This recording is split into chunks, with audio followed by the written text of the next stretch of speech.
And at the end of our classes, I would like to show you quite a funny theorem, but also very useful. This is the so-called squeezing theorem. Well, before I tell you the theorem, I want to say a story. Imagine John, who spent the evening in a bar and he drank some beer so that he cannot walk straight. Well, that would be fine if he landed at home. Of course, Mary will be objecting his state, but it's the best he can do with the rest of the evening. Okay, but the problem is he cannot go straight. So it so happens he has two friends who accompany him on the right and on the left. They too are in a much better state and they can walk straight. So now the two friends decided to walk straight here. Okay, so if the two friends decided to walk straight to John's home, what will be the result of this walk? Well, you probably guess that John will also land in his home. Okay? Good. So this is exactly what we can say about the squeezing theorem. Now let's say the same in the language of calculus. So imagine you have,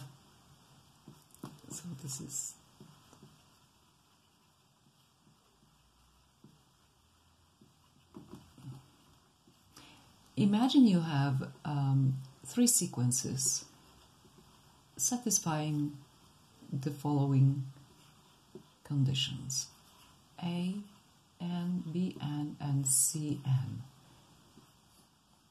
They satisfy it for some n greater than 0, not from the beginning, maybe from the 100th term. It doesn't matter that much. But we have such inequality. This is exactly the three gentlemen. This is the gentleman on the left and this is the gentleman on the right. We want to know what will happen with the sequence in the middle. But we know that both AN and CN tend to the same number. So the limit of AN when n tends to infinity is G, and the limit of Cn when n tends to infinity is also G. The theorem, what does the theorem say? Well, the same as in the case of John. The theorem says that if the two tend to the same limit, so will G. When n tends to infinity, Bn will also tend to G. Okay? So I hope you find it quite natural. Now let's have a look at the applications. Okay, John and his friends have gone. Now let's have an application. Example. Find limit when n tends to infinity of sine of n over 1 plus n. Well, this is some problem because we don't know how much sine of n could be. You probably remember that sine is a periodic function. It goes like this. This is number pi. By pi is about 3.14. So what is sine of 1? For example, sine of 1 is a number less than 1. Sine of 2 will be another number, also less than 1. Sine of 3 will be somewhere here. But anyway, we obtain infinitely many dots in the numerator with the values more or less between -1 and 1. Okay, but we don't know exactly what the numbers are. Okay, what can we do? We don't know exactly what to do with this sequence, but we can find two gentlemen accompanying it on the left and on the right. You already know that sine of n will obviously not bigger than 1 and is at least minus 2. Okay, so let's divide both sides, all the sides of this inequality by 1 plus n. So we have minus 1 over 1 plus n. Sine of n is in the middle, and the last is 1 over 1 plus n. Okay? So let's call it an. Let's call it bn. And what is the limit of an? This is minus 1. Okay. Just write it. This is limit of n tending to infinity minus 1 over 1 plus n. Okay, if n tends to infinity, this is very much. This is infinity, so we have 1 over infinity, which is absolutely 0. Minus 1 over infinity, which is absolutely 0. Let's observe what happens with bn. Oh, that should be the cn, okay, to make it easy for you. Now cn. Limit when n tends to infinity, 1 over 1 plus n.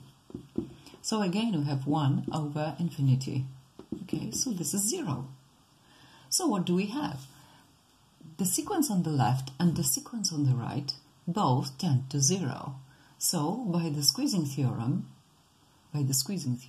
we have that this sequence, which is between them, also must be tending to 0. So the answer is hence, by squeezing theorem,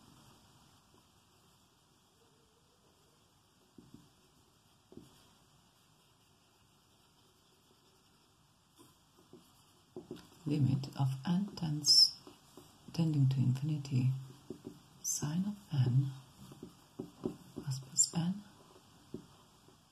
equals also 0.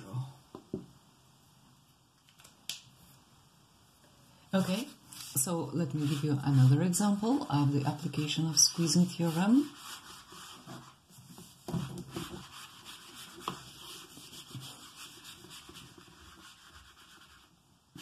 Now let us consider the following sequence. Let's consider the following sequence.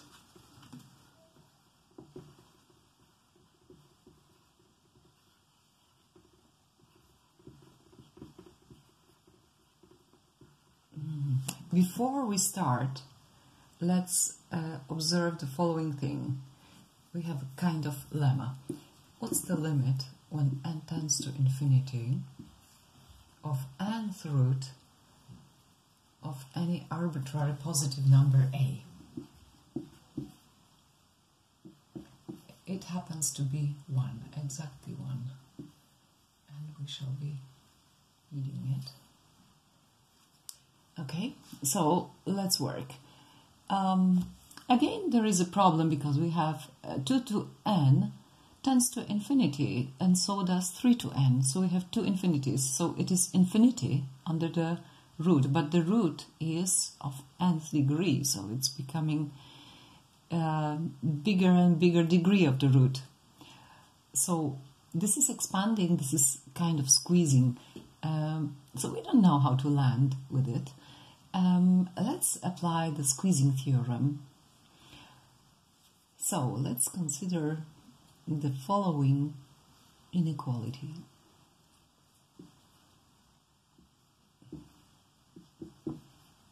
So John will be between two other gentlemen again. Well, which of these two terms is bigger? This is bigger. So let's replace this smaller term by a bigger term. So we obtain something bigger. So we obtain twice 3 to n. Okay? Now, if we remove 2 to n, we obtain something less. So we can write this is n,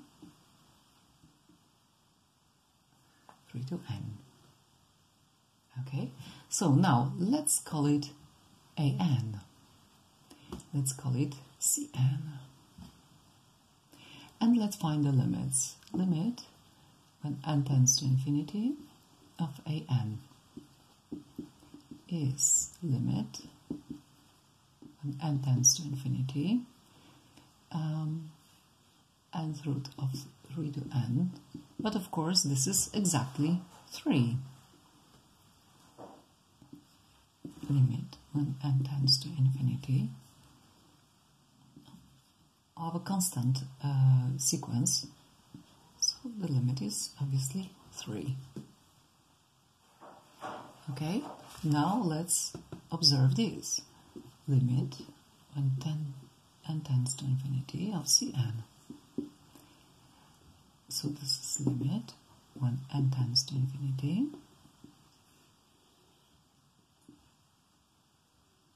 n 2 times 3 to n.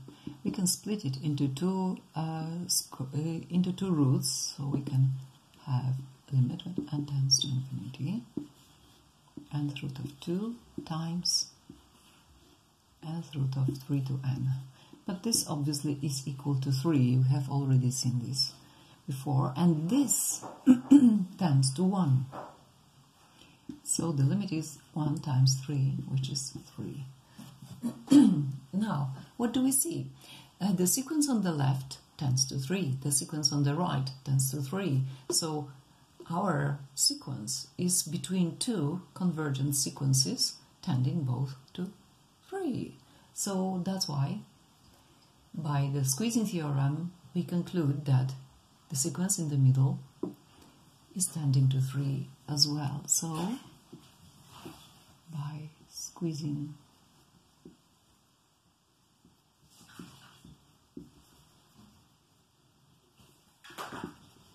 we have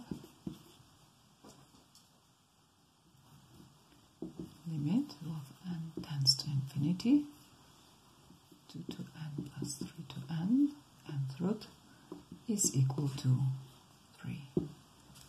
That's it. Oh, okay, so I hope you find it amusing.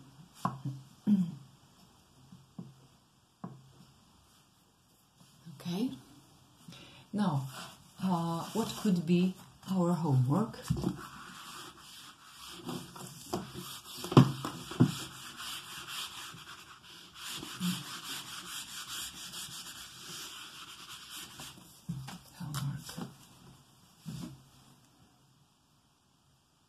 Okay, and this is your homework. I hope you will solve all the problems by 25th of March and send them to me electronically.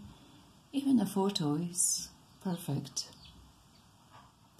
So if you have problems, write to me, ask me, and ask one another. Okay, see you or hear you next time. Take care. Thank you for listening. Thank you for watching and taking part in this class.